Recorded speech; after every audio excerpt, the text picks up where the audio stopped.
नमस्ते। प्रभात खबर के B positive वाले अभियान में आपका स्वागत है। विजय जी हमारे साथ हैं, हर बार की तरह स्वागत है। Thank you. तो आज जिस विषय पर हम बात करने जा रहे हैं वो ये है कि रील्स, जो कि आपका बड़ा पसंदीदा है, जिस पे बातचीत करना, जिसके बारे में दुनिया भर को बताना आपको भी पसंद है, और आज विजय जी के साथ हम उसे डिस्कस भी करेंगे। दोनों पहलू शामिल होंगे, वे भी जब कोई एक आदमी या कोई एक लड़की या कोई एक लड़का रील बनाना शुरू कर रहा है और जिंदगी बदल के रख दे रहा है, अपने पूरे परिवार की, अपने इकोनॉमिकल बैकग्राउंड की पूरी काया पलट हो जा रही है, और एक वो भी है जिसके घर में मातम छा जा रहा है। तो दोनों वाले हिस्से पे बात करेंगे। सबसे पहले शुरू करते हैं।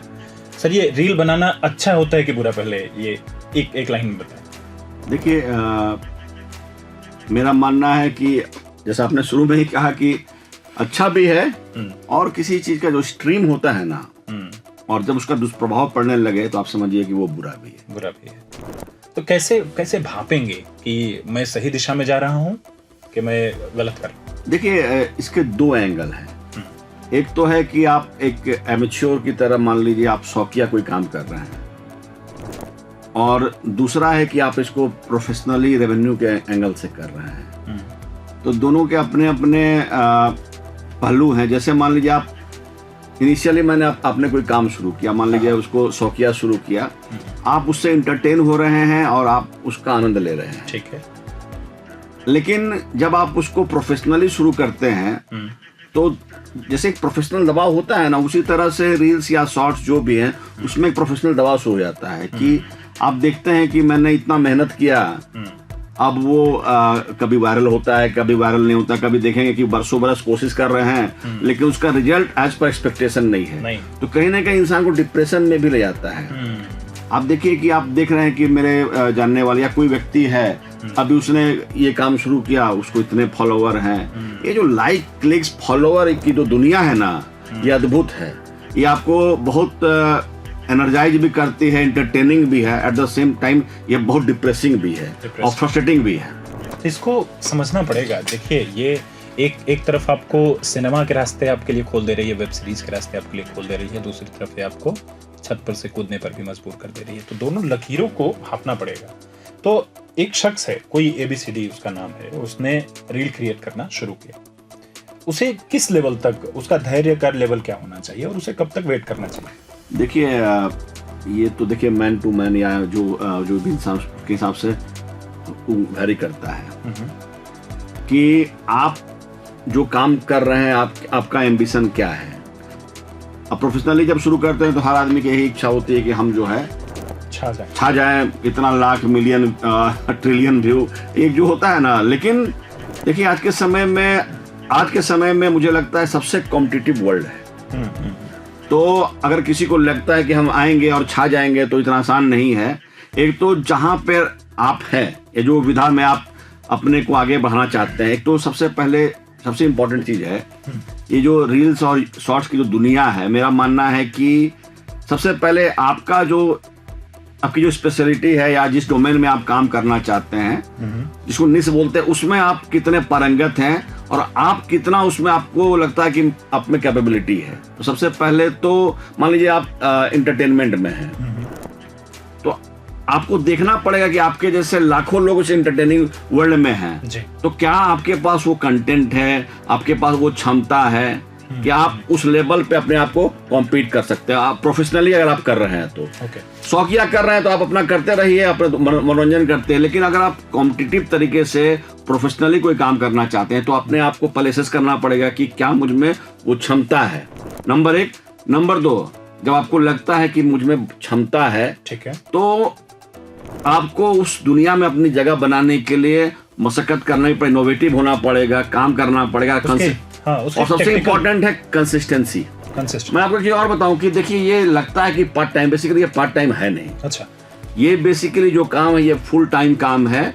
और जो एल्गोरिदम की जो दुनिया अभी हम लोग सब लोग सुनते हैं, जो एक अबूझ पहेली है, तो उसमें कंसिस्टेंसी बहुत की है कि आप कितने कंसिस्टेंट हैं, आपका टाइमलाइन क्या है। तो आपका एक फुल टाइम ये जॉब है, अगर आपको लगता है कि मुझे बहुत बेहतर करना है। तो दो बातें क्लियर होती हैं सर आपकी बात से। पहला एक कि आपके अंदर कोई नीश होना चाहिए, आप वहीं कुछ भी करके फिर इस दुनिया में अपने आप को टिका नहीं पाएंगे। दूसरी बात है कि निरंतरता, आप लगातार अपने प्रयास को कंटिन्यू रखें। तीसरी एक और पहलू है उसके तकनीकी पहलू, तो उसको आप भी जो कि बहुत दिनों से फेसबुक के जरिए, इंस्टाग्राम के जरिए लोगों से, ढेर सारे लोगों से जुड़े हुए हैं, आपको ऐसा कुछ लगता है कि लॉन्ग फॉर्म का वीडियो इस तरह से क्रिएट करना चाहिए, शॉर्ट के लिए आपको वर्टिकल जाना है, ऐसा कुछ तकनीकी बात? देखिए अभी तो आपने देखा होगा कि यूट्यूब ने पहले तो शॉर्ट्स के 1 मिनट के आपने देखा होंगे कि चलते थे, वीडियो चलते थे, लेकिन चूंकि इंस्टा और फेसबुक ने अपना टाइम बढ़ा दिया जो 1.5 मिनट का पहले शॉर्ट का था, तो अब क्या है कि वर्टिकल्स वीडियो जो आपके हैं 1 मिनट से ऊपर की भी जो वर्टिकल्स वीडियो ऑटोमेटिक तरीके से वो शॉर्ट्स में चले जाते हैं। अच्छा, चले जाते हैं, लेकिन मेरा मानना है कि देखिए लॉन्गर फॉर्मेट और शॉर्टर फॉर्मेट की बात नहीं है। मेरा मानना है कि कोई भी फॉर्मेट हो, आपका कंटेंट इंगेजिंग होना चाहिए। इंगेजिंग इन द सेंस कि अगर मान लीजिए 1 घंटे का आप शो चला रहे हैं, आप देखिए कि 1 घंटे के शो बहुत सारे प्लेटफॉर्म में चल रहे हैं, लेकिन उन लोगों ने कंटेंट का स्तर इतना बेहतर और इतना इंगेजिंग बना के रखा है कि लोग लगातार उसको देखते हैं। लेकिन इतना आसान नहीं है, तो फिर आप शॉर्टर फॉर्मेट में जाते हैं। अब शॉर्टर फॉर्मेट जैसे मान लीजिए आपको मान लीजिए रील्स और शॉर्ट्स हैं, मेरा मानना है कि इसमें और क्रिएटिविटी चाहिए, अधिक ज्यादा। जैसे बोलते हैं ना कि गागर में सागर समाने वाली बात है, तो आपको 1 मिनट 1.5 मिनट के अंदर में अपनी बात कह देनी है, तथ्य भी आ जाना चाहिए और जो आप बताना समझाना चाहते हैं वो भी आना चाहिए। तो उसके लिए मुझे लगता है कि जो आपका जो आप क्रिएटिव बनाते हैं, टेक्स्ट लो लिखते हैं, उसको बहुत इंगेजिंग बहुत तरीके से, और आप देखे भी होंगे कि जैसे हम लोग डिस्कस करते हैं कि हजारों लाखों लोग बना रहे हैं, राइट, तो कहीं पे आप जाके सर्च कीजिए कि इनिशियल जो फेज होता है, उसकी जो शुरुआती जो फेज होता है, उसमें आप अपने दर्शकों को कैसे बांध के रख पाते हैं, बहुत ही इंपॉर्टेंट है। तो उसके लिए आपको उस तरह की ट्रेनिंग और धीरे धीरे देखिए सीखने की प्रवृत्ति आप में होनी चाहिए। तो ये आपकी बात से सर एक पिक्चर ड्रॉ हो रही है जो मुझे ये कह रही है कि अगर आप इनिशियल हैं या इवन आप पहले से भी काम कर रहे हैं रील और शॉर्ट्स पे, तो उसको बनाने के बाद तुरंत ही अपलोड कर देने के झंझावत में मत जाइए। बनाने के बाद उसे पहले ही अपने दोस्तों, मित्रों या किसी व्हाट्सएप के ग्रुप में डाल करके चेक करवा लीजिए कि भाई 10 आदमी को दिखवा लीजिए। उसी व्हाट्सएप में पोल की भी सुविधा होती है कि ये इंगेजिंग लग रहा है कि नहीं लग रहा है। तो अगर आपको 20-25 लोगों से अगर कुछ उसमें, देखिए खत्म तो नहीं करना, आपने कंटेंट क्रिएट किया फिर तो ऐसे कराते रहें तो कभी पब्लिश ही नहीं कर पाएंगे, लेकिन उसमें आपको थोड़ा थोड़ा हो सकता है इनपुट मिल जाए कि इस वाले लाइन पे यहाँ पे ये जोड़ देना, यहाँ पे ये कर देना, तो शायद और ज्यादा आप अच्छा कर ले जाएंगे।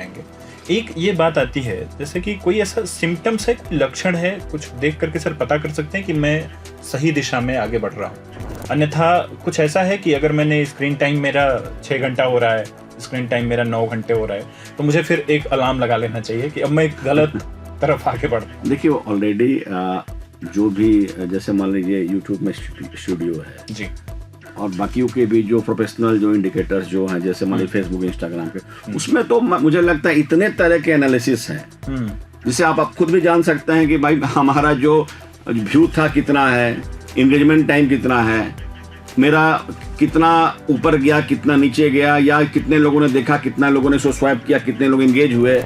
ये सारी चीजें ऑलरेडी उनके मैकेनिज्म में है, जिससे आप जान सकते हैं कि मैं सही डायरेक्शन में हूँ कि नहीं हूँ। अपर एरो है, फ्लैट एरो है, डाउनवर्ड एरो है, तो इन सब चीजों से आप आसानी से जान सकते हैं कि जो आप कर रहे हैं उसमें ग्रोथ हो रहा है कि नहीं हो रहा है। बड़ी जरूरी बात है, आप जोर दे रहे हैं सर एनालिटिक्स को देखने। बिल्कुल बिल्कुल। तो एनालिटिक्स आपको देखना पड़ेगा। देखिए आप प्रोफेशनली काम कर रहे हैं, और ऐसे भी मान लीजिए आप एक प्रोफेशनल के रूप में नहीं, मान लीजिए कि इंडिविजुअल के रूप में आप कोई काम करते हैं, तो लगता है ज्यादा से ज्यादा लोग आपके हुनर को देखें जी। तो जैसे बोला ना जंगल में मोर नाचा किसने देखा, मान लीजिए आपने बनाया, कोई देख ही नहीं रहा है, तो आपको अपने कंटेंट को और इंगेजिंग बनाना पड़ेगा। दूसरा जो इम्पोर्टेंट फैक्टर है कि जो टेक्निकल पहलू है, जिसके बारे में एल्गोरिदम में, एसईओ के बारे में आप लोग ज़्यादा जानते हैं, उन सब चीज़ों के बारे में थोड़ी देखिए जानकारी रखनी पड़ेगी कि भाई मेरे को हैशटैग कैसे लगाना है, @ कहाँ लगाना है, क्या करना है। देखिए अलग किस्म की दुनिया है। जब आप शुरू में जाते हैं तो आपको लगता है कि नहीं, कंटेंट देखिए सबसे इंपॉर्टेंट है, लेकिन उसके बाद जब उस पूरे दुनिया में जाएंगे तो आप देखेंगे जिस लेवल की का कंपटीशन है, जब लाखों लोग बना रहे हैं और वो ऑटो पुश हो रहा है मान लीजिए, और एल्गोरिदम में वही लोग स्कोर कर पाएंगे जिनका कंटेंट एंगेजिंग है और लोग उसको बार बार देख रहे हैं। उसके लिए बहुत सारा टेक्निकल नो हाउ, प्लस मुझे लगता है कि आज के समय में जो इफेक्ट्स हैं, इफेक्ट्स हैं, साउंड इफेक्ट है, विजुअल इफेक्ट है, इमोजीज है, इन सब चीजों का भी बड़ा योगदान है कि कैसे आप लोगों को इंगेज कर सकते हैं। तो इनकी जानकारी देखिए, एक तो देखिए 2 तरह की चीजें, एक तो अभी जो लोग काम कर रहे हैं बड़े यूट्यूबर, मुझे लगता है उनके साथ पूरी टीम काम कर रही है, तो उनके पास वो फुल प्रूफ व्यवस्था है। आप एक इंडिविजुअल के रूप में मान लीजिए काम कर रहे हैं, आपके पास उतना फाइनेंशियल कैपेबिलिटी नहीं है, हो सकता समय भी ना हो, तो इतना तो जरूर जानना पड़ेगा कि एक मिनिमम लेवल तक का एक नो हाउ होना चाहिए और समय के साथ सीखते सीखते उसको बेहतर करने की कोशिश करनी चाहिए। देखिए, इस जो विधा को बहुत वेल तरीके से जब इसको कहते हैं तो कहते हैं कंटेंट क्रिएशन। अब हम अपने घर में होते हैं, परीक्षाएं हमने पास कर ली हैं, अब कोई नौकरी फिलहाल नहीं दिखाई दे रही है, या कि जो नौकरी है उससे हम इतने खुश नहीं है, तो ऐसे अंतर मन में भावना जागृत होती है कि चलो कंटेंट क्रिएटर बन जाते हैं। लेकिन अभी जो सर बातें बताए उसको आपने देखा ध्यान से, न सिर्फ, चलिए आपको एक उदाहरण देते हैं कि आप ना फूड ब्लॉगर बनने की तैयारी करते हैं, जो कि सबसे आसान होता है। जितने शहर में फूड वाले आउटलेट्स हैं वहाँ जाना, विजिट करना, उनका छाप देना नहीं होगा उतने से। आपको कैमरे का एंगल सीखना होगा, आपको उस वक्त सवाल क्या पूछना है, उस वक्त कैसे वो छौका वौका को शूट कैसे करना है वो करना होगा, उसको एडिटिंग टूल पे ले जाकर के, जब आप उसे प्रीमियर प्रो से रिलेटेड ढेर सारे आजकल तो मोबाइल में भी सॉफ्टवेयर हैं, उन एडिटिंग टूल पे सर कह रहे थे कि इफेक्ट का, साउंड इफेक्ट का, उसमें ट्रांजिशंस का बेहतर इस्तेमाल सीखना होगा।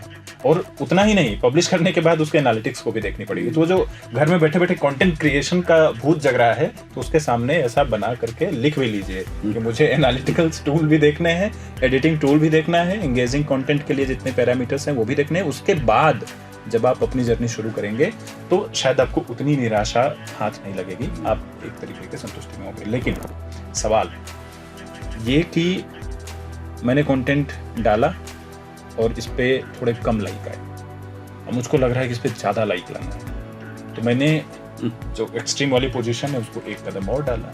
मसलन मैंने सड़क पर पीछे से गाड़ी जाती हुई दिखाई तो लाइक्स अच्छे आए। एक दिन मैंने थोड़ा सा गाड़ी के और अपने आप को करीब कर दिया, तो लोगों ने कहा कि डेयरिंग है भाई, थोड़ा और कर दिया। फिर धीरे धीरे धीरे करके मैं गाड़ी के चक्के के नीचे तक जा करके लाने का प्रयत्न करने लगता हूँ। इसको सर जरा ये जो किस तरह का मनोवेश है जो हमें कई बार पूरे कपड़े उतारने पे विवश कर दे रहा है नंबर लाने के लिए, कई बार छद्म रचना करनी पड़ रही है, अपना अपहरण करवा देना हो रहा है किसी अपने दोस्त से ही, दुनिया में हल्ला फैलाओ कि मेरा अपहरण हो गया, मुझे कोई भारी बीमारी है, झूठ मूठ में बीमारी है भी नहीं और मैं कह रहा हूँ कि नहीं मुझे तो बड़ा बीमारी है, तो मुझे लाइक चाहिए, मुझे कंटेंट में अपने एंगेजमेंट चाहिए। ये जो मनोदशा है इसके बारे में देखिए, ये बहुत ही खतरनाक मनोदशा है और इस दुनिया में मुझे लगता है कि एक बहुत ही मेंटल ट्रॉमा है। अच्छा, फिजिकल जो एक आपका जो इन्वॉल्वमेंट वो तो ठीक है, लेकिन आप 24 घंटा जब आप इसमें इंगेज हो जाते हैं तो इसी दुनिया के इर्द गिर्द घूमते रहते हैं। तो आप समझिए कि आप एक इंसान हैं और आपका जो जीवन है किसी एक चीज को लेकर दिन रात आप उसी में लगे हुए हैं। सुबह उठ रहे हैं तो वही देख रहे हैं, रात हो रहा है तो वही देख रहे हैं, दिन में भी वही देख रहे हैं, बाकी सभी काम छोड़ दे रहे हैं। और जब आपको आशातीत सफलता नहीं मिलती और मान लीजिए आपको सफलता मिल भी गई, तो सफलता की जो लस्ट है कि मुझे और बेहतर करना है, इस रेस में हम वो कर रहे हैं जिससे न सिर्फ अपने को शारीरिक रूप से क्षति पहुंचा रहे हैं, जैसे आपने कहा ना कि कोई ट्रेन के बगल से कर रहा है, कोई गंगा जी के किनारे खड़े होकर कर रहा है, अलग अलग ढंग से कोई पहाड़ पे चढ़ जा रहा है, उसमें बहुत घटनाएं भी हो जा रही है, बहुत बार फुहड़ता भी हो जा रही है।